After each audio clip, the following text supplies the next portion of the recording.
तुम्हें जो बनना है वो सोचो, जो सोचोगे वही बन जाओगे। तो छोटी सी डायरी रखते थे, एक पेन लिखा, उसी समय आज भी वो लिखी रखी, जो तुम्हें बनना है वो सोचो, वैसा सोचो, जैसा सोचोगे वैसा तुम बन जाओगे। सोचो, भगवान की हम पर बहुत कृपा है, हमारे अंदर दैवी संपदा बढ़ रही है, विकार धीरे धीरे क्षीण हो रहे हैं, मतलब मुझे प्रभु मिलने वाले हैं, मुझे प्रभु मिलने वाले। आप देखो इसका प्रभाव देखो, प्रभु की कृपा से अवश्य अवश्य अवश्य मुझे भगवत प्राप्ति होगी। बस अब तो भगवत प्राप्ति होगी ही, क्योंकि प्रभु की कृपा है। ये शब्द पकड़ो, अंदर तुम्हारे अंदर अपने में कोई बल नहीं, अपने में कोई साधना नहीं, पर यहां कृपा की बात है। भगवत कृपा बल। अपनी असमर्थता, बहुत अमृत में वचन है, अपनी असमर्थता, अपनी अयोग्यता, अपना अनाधिकारपन, ये है क्या? मैं अधिकारी नहीं हूं भगवत प्राप्ति का, मैं योग्य नहीं हूं भगवत प्राप्ति, मेरे में कोई सामर्थ्य नहीं, ये है। पर भगवान की कृपा से मुझे इतना विश्वास हो गया कि मुझे भगवत प्राप्ति होगी। अब क्या समस्या है? देखो, बहुत आनंद की बात है, मुझे भगवत प्राप्ति होगी भगवान की कृपा से, श्री जी की कृपा से। ये शब्द इतना असीम प्रभावशाली है कि आप जो ही बात हृदय पे लाएंगे तो आपके सारे दोष, विकार, विघ्न, अड़चने, बाधाएं ये नष्ट होती चली जाएंगी। ये देखो महापुरुषों के अनुभव होते हैं। मत चित्ता सर्व दुर्गाणि मत प्रसादात तरिष्यति, भगवान कह रहे, मत चित्ता सर्व दुर्गाणि मत प्रसादात तरिष्यति। सारे के सारे विघ्न, सारे के सारे दोष, सारे की सारी भगवत प्राप्ति में जो अड़चने हैं वो भगवान की कृपा प्रसाद से नष्ट हो जाएंगी और मुझे भगवत प्राप्ति होगी। मत चित्ता सर्व दुर्गाणि मत प्रसादात, साधन प्रसादात नहीं कह रहे, यहां समझो, मत प्रसादात तरिष्यति, तू तर जाएगा मेरे कृपा से।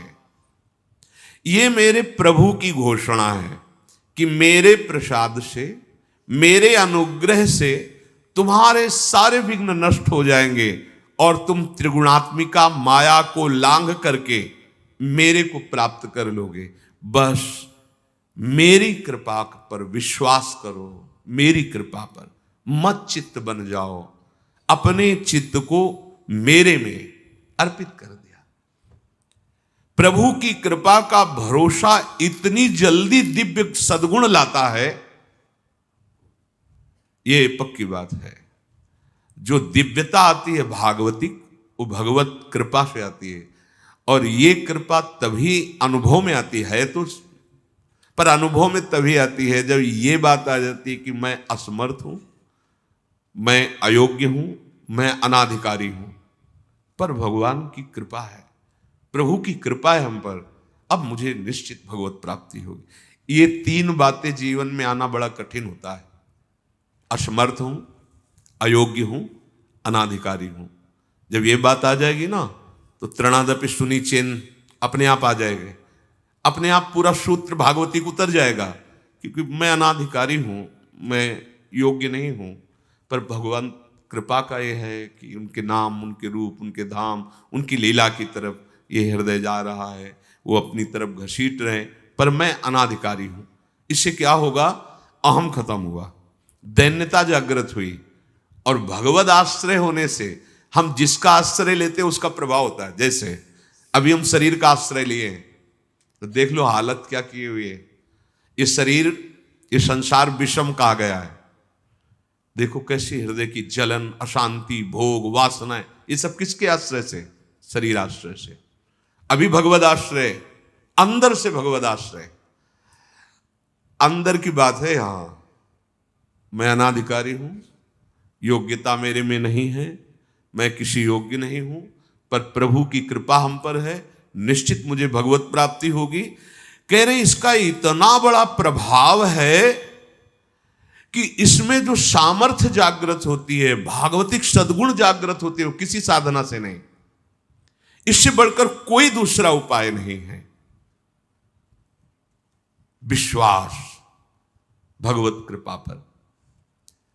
तुलसीदास जी भी महाराज कहते हैं कि वस्तुतः मेरे में कुछ नहीं है, पर है तुलसी प्रतीत एक प्रभु मूर्ति कृपामयी है। मेरे में ऐसा कोई सद्गुण नहीं कि मैं अपने प्रभु को रिझा सकूं, पर यह विश्वास है कि मेरे प्रभु कृपा में है, कृपा मूर्ति है। अपने साधनों पर जो विश्वास करता है, अपनी जितेंद्रियता पर जो विश्वास करता है, वो गिर सकता है। लेकिन जिसको अपनी अयोग्यता का भान हो गया है और प्रभु का भरोसा हो गया है, उसे कोई नहीं गिरा पाएगा, पक्का। बच्चा बन जाओगे, अयोग्य हूं, पर आपका भरोसा, तो कोई प्रश्न नहीं आएगा जीवन में। अगर प्रश्न आता है तो आप वाणी से बच्चा कहते हो, लेकिन अंदर अहंकार है, वो अंतर्यामी सदगुरु जानता है। मोमन कबहु तुम्हें ही ना लागो, ज्यों छल छाण स्वभाव निरंतर रहत विषय अनुराग। अगर हम अपने साधन की बात करें तो वह अच्छा साधन तो विषय का कर रहा है मन। देखो, हम कभी पद्मासन लगा के किसी विषय का ध्यान नहीं करते। बहुत सुंदर बात। मोमन कबहु तुम्हें ना लागो, ज्यों छल छाणी स्वभाव निरंतर रहत विषय अनुराग। भक्ति में तो छल कर रहा है, लेकिन विषय चिंतन में छल नहीं कर रहा है, ईमानदारी से सच्चाई से विषय चिंतन कर रहा है। मेरा मन हे प्रभु कभी आप में ऐसे नहीं लगा जैसे विषय में ये छल छाड़ कर स्वाभाविक लगता है। विषय में कभी किसी को मन लगाना नहीं पड़ता है। देखो, विषय में कभी किसी को मन लगाना नहीं पड़ता, स्वाभाविक लगा रहता है, निरंतर लगा रहता है और अटल लगा रहता है। देखो, अटल का मतलब बस वो यही शब्द स्पर्श रूप रस गंध इन्हीं में घूमेगा। कभी वो हट करके ऐसे प्रभु में लगा जैसा विषयों में लगा है। ज्यों छल छाण स्वभाव निरंतर रहत विषय अनुराग्यो। मेरे मन की दशा, मेरे इंद्रियों की दशा आपके अनुकूल नहीं है प्रभु, ये विषय के अनुकूल है। पर प्रभु मेरे मन में एक विश्वास हो गया है कि आपकी मूर्ति कृपामयी है और जीव ने नाम की ओट ली है तुलसी प्रतीत एक प्रभु मूर्ति कृपामयी है और नाम की ओट जीव ने ले ली है। बस अब सब कुछ हो जाएगा। चौथी बात, प्रत्येक प्राणी में, संसार की प्रत्येक वस्तुओं में मेरे प्रभु समाये हुए हैं। यहां सिद्धावस्था आती है। ये तीन बातें बहुत जोर की। पहली भगवत स्मृति, इसी में सब कुछ हो जाता है, पर बड़ा कठिन है।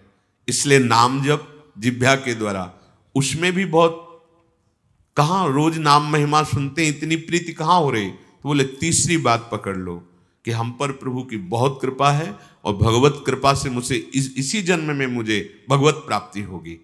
चौथी बात, ये बहुत ही आवश्यक है, क्योंकि अगर ये नहीं तो भजन करना कठिन, बचाना कठिन, पचाना कठिन। इससे भजन तुम्हारा पच जाएगा, तुम सिद्ध हो जाओगे। जैसे चावल सिद्ध हो जाता है तो कहीं भी दबाओ, उसमें कड़ापन नहीं रहता। ऐसे जो सिद्ध हो जाता है तो उसके हृदय में कठोरता नहीं रहती, प्रेम से द्रवित हृदय होता है।